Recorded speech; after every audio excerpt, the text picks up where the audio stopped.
മൂത്രം പിടിച്ചു കയറുക എന്നത് മലയാളത്തിലെ ഒരു ശൈലി മാത്രമാണ്. എന്നാൽ കരയിൽ നിന്ന് പുഴയിലേക്കൊരു മനുഷ്യൻ നീട്ടി മൂത്രമൊഴിക്കുമ്പോൾ ആ മൂത്രഗന്ധത്താൽ ആകർഷിക്കപ്പെട്ട് മാംസദാഹിയായിട്ടുള്ള ഒരു നീളൻ പരൽമീൻ മൂത്രം ചീറ്റി വെള്ളത്തിലേക്ക് വീഴുന്ന ആർച്ചു പാതയിലൂടെ കുതിച്ച് ചാടി പിടിച്ച് കയറി ലിംഗദ്വാരത്തിലേക്ക് നൂണ് അകത്തേക്ക് തെന്നി കയറി പിന്നെ ഒരു സാധാ കത്തീറ്ററൊക്കെ കയറും പോലെ അല്ലാതെ മാംസം കൂടി തുരന്ന് അത് മൂത്രസഞ്ചി ലക്ഷ്യമാക്കി നീങ്ങുന്ന ഒരു കാര്യം സങ്കല്പിച്ചു നോക്കൂ. മമ്മി സിനിമയിൽ പിരമിഡിൻ്റെ അകത്ത് വെച്ചിട്ട് ഒരു കഥാപാത്രത്തിൻ്റെ ഉള്ളം കൈയിലുള്ള ഒരു വണ്ട് പതുക്കെ അയാളുടെ ശരീരത്തിനുള്ളിലേക്ക് കയറിപ്പോകുന്ന ഒരു ദൃശ്യമുണ്ടല്ലോ, അതുപോലെ നമ്മളെ ഭീതിയിൽ ആഴ്ത്തിക്കളയും. വേദനയുടെ ഭയത്തിൻ്റെ പരകൂടിയായിരിക്കില്ലേ അത്? അങ്ങനെയുള്ള അവസ്ഥയിൽ മീൻ ഉള്ളിലേക്ക് എത്തുന്നതിന് മുൻപ് ജീവൻ രക്ഷിക്കാൻ ഉടൻ ചെയ്യാവുന്ന ഏക വഴി പീച്ചാത്തിയെടുത്ത് ലിംഗം പറ്റെ കണ്ടിച്ചു കളയുക എന്നത് മാത്രമാണ്. ഇത്തരമൊരു മീനാണത്രേ കാണ്ടിരു. തെക്കൻ അമേരിക്കയിൽ പണ്ട് യൂറോപ്യൻ സഞ്ചാരികൾ നടത്തിയ യാത്രാ വിവരണങ്ങളിൽ ഈ മീൻ ഉള്ളിൽ കയറി അപകടം പറ്റി ലിംഗം ഛേദിക്കേണ്ടി വന്ന നിരവധി യുവാക്കളെ കണ്ടതായിട്ട് രേഖപ്പെടുത്തിയിട്ടുണ്ട്. തെക്കേ അമേരിക്കയിലെ നദികളിൽ കാണുന്ന രക്തദാഹിയായിട്ടുള്ള പിരാന മത്സ്യങ്ങളെ കുറിച്ചിട്ടുള്ള നിറം പിടിപ്പിച്ച കഥകൾ നമ്മൾ ധാരാളം കേട്ടിട്ടുണ്ട്. പിരാനകളെ പോലെ തന്നെ ആമസോൺ നദിയുമായിട്ട് ബന്ധിപ്പിച്ച് പ്രചരിച്ചിരുന്ന മറ്റൊരു ഭീകര മീനാണ് കാണ്ടിരു അഥവാ ലിംഗം തുരപ്പൻ കാണ്ടിരു. ആ കാണ്ടിരുവിനെയാണ് ഇന്നത്തെ വീഡിയോയിൽ പരിചയപ്പെടുത്തുന്നത്. സ്വാഗതം.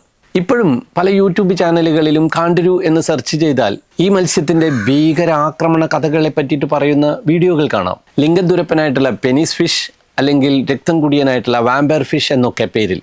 ഇപ്പോഴും തെക്കേ അമേരിക്കയിലെ പല ഗോത്രവർഗ്ഗക്കാരും ഈ കാണ്ടിരുവിനെ പേടിച്ചിട്ട് പുഴകളിൽ ഇറങ്ങാൻ ഭയപ്പെടുന്നവരാണ്. അത് അവരുടെ ലിംഗത്തിലൂടെ ഉള്ളിലേക്ക് കയറുമെന്ന് അവർ വിശ്വസിക്കുന്നുണ്ട്. ചിരിക്കേണ്ട കാര്യമൊന്നുമില്ല. ഇപ്പോഴും 2025-ലും മുള്ളംപന്നികൾക്ക് അവയുടെ മുള്ളുകൾ തീർപ്പിച്ച് മറ്റുള്ളവരുടെ ദേഹത്ത് കൊള്ളിപ്പിക്കാൻ പറ്റും എന്ന് വിശ്വസിക്കുന്നവരാണ് നമ്മളിൽ പലരും. അങ്ങനെ ഒരു കഴിവ് മുള്ളംപന്നിക്കില്ല എന്ന് ശാസ്ത്രീയമായിട്ട് തെളിഞ്ഞതുമാണ്. അതുപോലെ തന്നെയാണ് ഈ കാണ്ടിരുവിൻ്റെയും കഥ. പിരാനകളെ പോലെ കൂട്ടമായിട്ട് നമ്മളെ വളഞ്ഞിട്ട് ആക്രമിച്ച് നമ്മുടെ മാംസം കടിച്ചു മുറിച്ച് തിന്ന് ആക്രമിക്കുന്ന തരത്തിലുള്ളവയല്ല കാണ്ടിരു മീനുകൾ. നദിയിൽ കുളിക്കാൻ ഇറങ്ങുന്ന പുരുഷന്മാരുടെയും സ്ത്രീകളുടെയും ഒക്കെ ലിംഗാവയവത്തിനുള്ളിലേക്ക് തുരന്ന് നൂഴ്ന്ന് കയറി അവിടെ നിന്ന് ചോര കുടിക്കലാണ് ഇത്രേ ഈ മീനുകൾക്ക് ഇഷ്ടം. പക്ഷെ മലദ്വാരത്തിൽ കയറിയതായി എങ്ങും പരാതിയില്ല. എന്തുകൊണ്ടാവും ഇവ മൂത്രനാളിയിലേക്ക് മാത്രമായിട്ട് കയറുന്നത് എന്നായി പിന്നെ ചില ഗവേഷകരുടെ അന്വേഷണം. അതിനും ചില തിയറികൾ ഉണ്ടാക്കി. മൂത്രക്കുഴലിലെ അമോണിയ ഗന്ധമാണ് ഇവരെ ആകർഷിക്കുന്നത് എന്ന്. പല്ലിട കുത്താൻ ഉപയോഗിക്കുന്ന കോലിൻ്റെ ടൂത്ത് പിക്കിൻ്റെ ഒക്കെ കോലത്തിലുള്ള ഏകദേശം അതേ നീളമൊക്കെയുള്ള കാണ്ടിരു ഫിഷ് അങ്ങനെ ലോകപ്രശസ്തമായി അല്ലെങ്കിൽ കുപ്രശസ്തി ആർജിച്ച ഒരു രക്തരക്ഷസ് മീനായി. കാണ്ടിരു എന്ന പദം ഈ വിഭാഗത്തിൽപ്പെടുന്ന ധാരാളം പരാത കാറ്റ് ഫിഷുകളെ പൊതുവായിട്ട് സൂചിപ്പിക്കാൻ ഉപയോഗിക്കുന്ന ഒരു വാക്കാണ്. ഇതിൽപ്പെട്ട പെൻസിൽ കാറ്റ് ഫിഷ് അല്ലെങ്കിൽ പരാത കാറ്റ് ഫിഷ്, പാരസൈറ്റിക് കാറ്റ് ഫിഷ് എന്നൊക്കെ വിളിക്കുന്ന ഒരിനമായ വാൻഡലിയ സിറോസയെ പറ്റിയിട്ട് ധാരാളം പഠനങ്ങൾ നടന്നിട്ടുണ്ട്. Bolivia, Brazil, Colombia, Peru, Ecuador തുടങ്ങിയ രാജ്യങ്ങളിലൊക്കെ ആമസോൺ നദീതടങ്ങളിലാണ് ഇവയെ സാധാരണമായിട്ട് കാണുന്നത്. അധികം ആഴമില്ലാത്ത കലങ്ങിയ വെള്ളമൊക്കെയുള്ള ഇടത്തെ അടിത്തട്ടിലായിരിക്കും ഇവ കഴിയുക. ഈ കുഞ്ഞു മത്സ്യം ഒരു പരാത മത്സ്യമാണ്. വലിയ മീനുകളുടെ ശ്വസനാവയവമായിട്ടുള്ള ചെകിളപ്പൂക്കൾ അല്ലെങ്കിൽ ഗില്ലുകളുടെ ഉള്ളിലേക്ക് കയറി ചോര കുടിച്ച് ജീവിക്കുന്ന ജീവികളാണ് പരാത ജീവികൾ. ഇത്തരത്തിലുള്ള വലിയ മീനുകളോടൊപ്പം തന്നെ ചേർന്ന് നീന്തി പെട്ടെന്ന് അവയുടെ ഗില്ലുകൾക്കുള്ളിലേക്ക് നൂഴ്ന്ന് കയറി സെക്കൻഡുകൾ കൊണ്ട് ചോര അകത്താക്കി വയർ നിറച്ച് പുറത്തിറങ്ങി വിശ്രമിക്കാൻ പോകും. വലിയ മത്സ്യങ്ങളുടെയൊക്കെ ഗില്ലുകളിലൂടെ പുറത്തേക്ക് വിടുന്ന അമോണിയ ഘടകങ്ങളുടെ സാന്നിധ്യം തിരിച്ചറിയാൻ കഴിയുന്ന സ്പർശിനികൾ ഇവയുടെ തലയിലുണ്ട്. അതുപയോഗിച്ചിട്ടാണ് വലിയ കാറ്റ് ഫിഷുകളുടെ സാന്നിധ്യവും അവയുടെ ഗില്ലുകളുടെ സ്ഥലവുമൊക്കെ ഇവ മനസ്സിലാക്കുന്നത്. ഈ ചോരകുടിക്കിടയിൽ ഈ മത്സ്യങ്ങളുടെ ഗില്ലുകൾക്ക് വലിയ അപകടവും മുറിവും ഒന്നും ഇവ ഏൽപ്പിക്കുന്നില്ല. പലപ്പോഴും വലിയ കാറ്റ് ഫിഷ് ഇങ്ങനെ ഒരാൾ തൻ്റെ ചോര കുടിച്ച് പോയ കാര്യം പോലും അറിയുന്നില്ല. നമ്മളെ കൊതുക് കടിച്ച പോലെ കരുതിയാൽ മതി. ഇങ്ങനെ മറ്റുള്ള ജീവികളുടെ രക്തം ഭക്ഷണമായി സ്വീകരിച്ച് ജീവിക്കുന്നവയെ ഹെമാറ്റോഫേജിക്കുകൾ എന്നാണല്ലോ വിളിക്കുക. അങ്ങനെ ചോര മാത്രം കുടിച്ച് ജീവിക്കുന്നതിനാലാണ് ഇവയെ വാമ്പയർ രക്തരക്ഷസ് മീനുകൾ എന്ന് വിളിക്കുന്നത്. ഇവ പെൻസിലുകൾ പോലെ വളരെ നീളത്തിലുള്ള ശരീരാകൃതി ഉള്ളതിനാലാണ് ഇവയെ പെൻസിൽ മീനുകൾ എന്നും വിളിക്കുന്നത്. ഇവ സാധാരണമായിട്ട് 4-5 സെൻറ്റിമീറ്റർ വരെ മാത്രം നീളമുള്ള കുഞ്ഞന്മാരായിരിക്കും. എങ്കിലും ചിലതൊക്കെ 7 ഇഞ്ച് വരെയൊക്കെ നീളം വെക്കും. ഈ ജനുസിൽ ഇതുവരെയായിട്ട് 207ഓളം ഇനം മീനുകളെ കണ്ടെത്തിയിട്ടുണ്ട്. അതിൽ ചിലതൊക്കെ 16 ഇഞ്ച് വരെയൊക്കെ നീളം വെക്കുന്നവയുമാണ്. വളരെ മെലിഞ്ഞ നീണ്ടുള്ള ഈ ശരീരാകൃതി ആയതിനാൽ തന്നെ ഇവയ്ക്ക് വളരെ വേഗത്തിൽ എളുപ്പത്തിൽ മറ്റു മീനുകളുടെ ഗില്ലുകളുടെ ഉള്ളിലേക്ക് നൂഴ്ന്ന് കയറാൻ പറ്റും. വയലിൽ കുഞ്ഞു വളഞ്ഞ പല്ലുകളുമുണ്ട്. ഏറ്റവും പ്രധാനം വളരെ കുഞ്ഞു തലയാണ്. അതുപോലെ തന്നെ ചോര കുടിച്ചാൽ വീർത്തു വരുന്ന നീണ്ട വയറുമാണ്. മറ്റു മീനുകളുടെ ഗില്ലുകളിലേക്ക് കയറിയാലും അവിടെ നിന്ന് ഊർന്നു പോവാതെ അവിടെ തന്നെ പിടിച്ചു നിൽക്കാൻ സഹായിക്കുന്ന വിധത്തിലുള്ള പിറകിലോട്ട് വളഞ്ഞ മുനയുള്ള മുള്ളുകൾ ഇവയുടെ തലയിലുണ്ട്. നൂണ് കയറി ഗില്ലുകളിൽ നിന്നും ചോര വയറിലേക്ക് നിറച്ച് ഇവർ 2 മിനിറ്റ് കൊണ്ടൊക്കെ സ്ഥലം വിടും. കൂടുതൽ സമയം അവിടെ നിന്നാൽ മറ്റ് ഇരപിടിയന്മാർ ഇവയെ പിടിച്ചു തിന്നാനുള്ള ഒരു സാധ്യതയും ഉണ്ടല്ലോ. ഇവയുടെ ശരീരം അർദ്ധധാര്യമാണ്, അല്ലെങ്കിൽ ട്രാൻസ്ലൂസൻ്റ് ആണ്. അതായത് അല്പം കലങ്ങിയ വെള്ളത്തിലൊന്നും ഇവയെ തിരിച്ചറിയാൻ പറ്റില്ല. ഇവയുടെ ശരീരത്തിനുള്ളിലൂടെ അപ്പുറത്തുള്ള കലങ്ങിയ വെള്ളമാണ് നമ്മൾ കാണുക. മീനിനെ കാണാൻ പറ്റില്ല. ചോര കുടിച്ച് കുടൽ നിറഞ്ഞാൽ മാത്രമാണ് കുടലിനുള്ളിലുള്ള ഈ ചോരയുടെ നിറം നമുക്ക് തിരിച്ചറിയാനും അങ്ങനെ മീനിനെ കാണാനും പറ്റുക. പിരാനയുടെ അനിയൻ കുഞ്ഞായിട്ടാണ് കഥകളിലൊക്കെയും ഈ മീൻ വരുന്നത്. 19-ാം നൂറ്റാണ്ട് വരെയും നിറം പിടിപ്പിച്ച പല കഥകളും അന്ധവിശ്വാസങ്ങളും കാണ്ടുരുവിനെ പറ്റിയിട്ട് ലോകമെങ്ങും പ്രചരിച്ചിരുന്നു. നൂറ്റാണ്ടുകളായി ബൊളീവിയയിലും ബ്രസീലിലും പെറുവിലും ഇക്വഡോറിലും ഒക്കെ പല ഗോത്രവർഗ്ഗക്കാർ മാത്രമല്ല യൂറോപ്യൻ സഞ്ചാരികളും അവിടെ പിടിച്ചടക്കാൻ പോയവരും ഒക്കെ ഈ കാണ്ടുരു എന്ന മീനിനെ പറ്റിയിട്ടുള്ള വിശ്വാസങ്ങളും മിത്തുകളും കഥകളും ഒക്കെ കൊണ്ടു നടന്നവരായിരുന്നു. ഈ മീൻ പുരുഷലിംഗത്തിലേക്ക് തുരന്നു കയറുന്നതായിട്ട് ആദ്യമായിട്ട് രേഖപ്പെടുത്തിയത് 1829-ൽ CFP വോൺ മാത്യൂസ് എന്ന ജർമ്മൻ ബയോളജിസ്റ്റാണ്. അദ്ദേഹം നേരിട്ട് കണ്ടതായിട്ടല്ലെങ്കിലും തദ്ദേശീയരായിട്ടുള്ള ഗ്രാമീണർ ധാരാളമായിട്ട് പറഞ്ഞു കേട്ടതായിട്ടാണ് അദ്ദേഹം അതിൽ രേഖപ്പെടുത്തിയത്. കൂടാതെ അവിടുത്തുകാർ പുഴയിലിറങ്ങുമ്പോൾ സുരക്ഷയ്ക്കായിട്ട് ലിംഗാഗ്രത്തിൽ നൂലുകൊണ്ട് കെട്ടിടാറുണ്ട് എന്നുള്ള കാര്യവും കൂടി അദ്ദേഹം അതിൽ രേഖപ്പെടുത്തിയിട്ടുണ്ട്. കൂടാതെ മറ്റ് പലയിടങ്ങളിലെയും പല തരത്തിലുള്ള ഗോത്രവിഭാഗങ്ങളിലും ഇത്തരത്തിൽ പുഴയിലിറങ്ങുമ്പോൾ ലിംഗം സംരക്ഷിക്കാനായിട്ട് പലതരത്തിലുള്ള മാർഗങ്ങൾ, സുരക്ഷാ കവചങ്ങളൊക്കെ ഉപയോഗിക്കുന്നുണ്ട് എന്നുള്ള കാര്യവും അദ്ദേഹം എഴുതിയിട്ടുണ്ട്.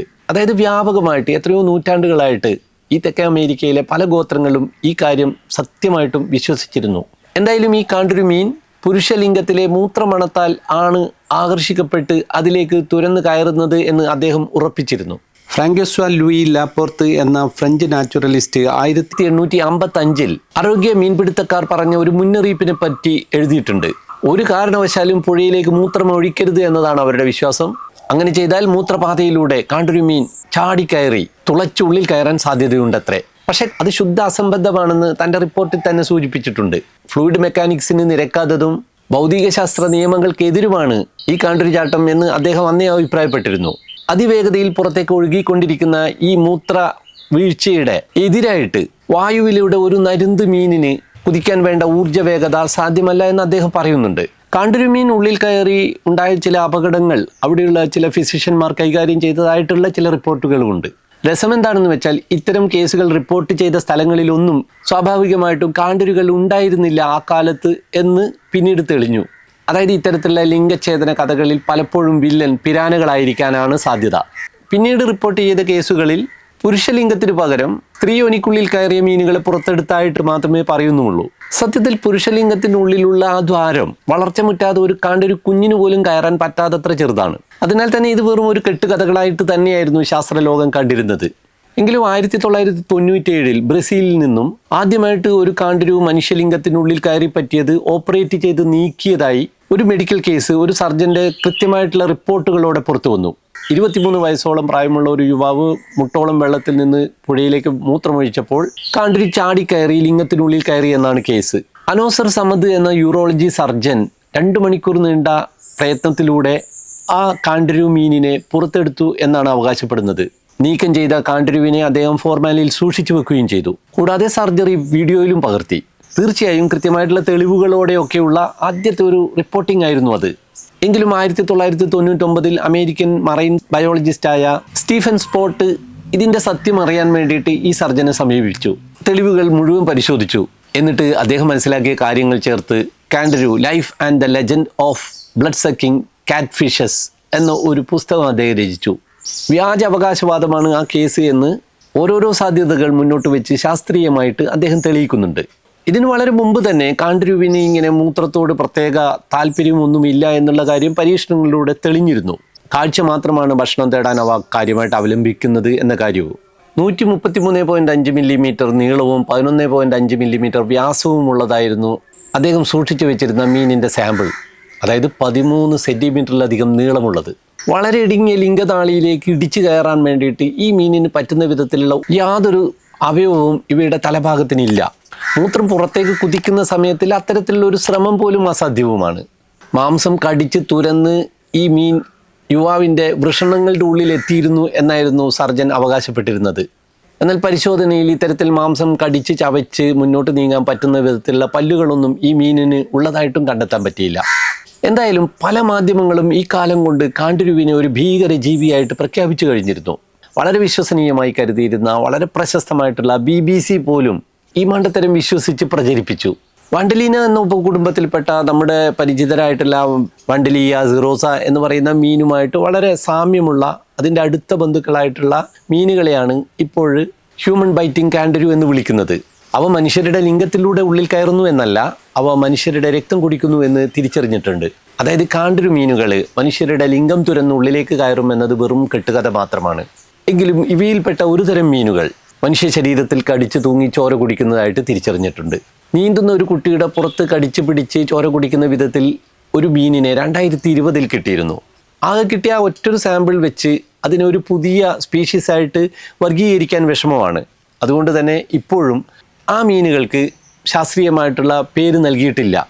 എന്തായാലും ഇത് തെളിയിക്കുന്നത് ഇത്തരം കഥകൾ കേട്ടാൽ സാമാന്യ യുക്തി പോലും ഉപയോഗിക്കാതെ BBC പോലെയുള്ള വമ്പൻ മാധ്യമങ്ങൾ പോലും മണ്ടത്തരം പ്രചരിപ്പിക്കും എന്ന കാര്യമാണ്. അതിനാൽ തന്നെ ആര് പറയുന്നു എന്നതല്ല, അത് സയൻസിൻ്റെ ബാലപാഠങ്ങളോട് ചേർന്ന് പോകുമോ എന്ന് ആദ്യം നമ്മൾ പരിശോധിക്കണം.